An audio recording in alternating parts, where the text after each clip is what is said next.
sobriété égale moins de consommation. On est quand même un peu prisonnier du PIB et de toujours produire et toujours produire plus.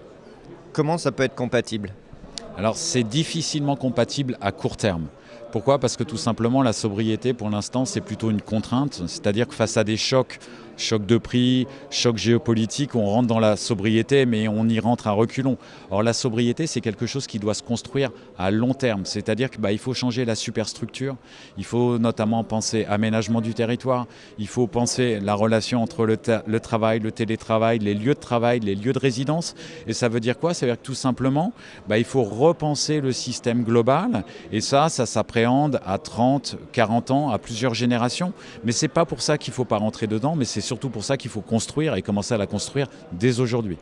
2 ou 3 générations, mais est-ce que vous pensez, vu les indicateurs, que l'humanité a devant elle 2 ou 3 générations pour changer ?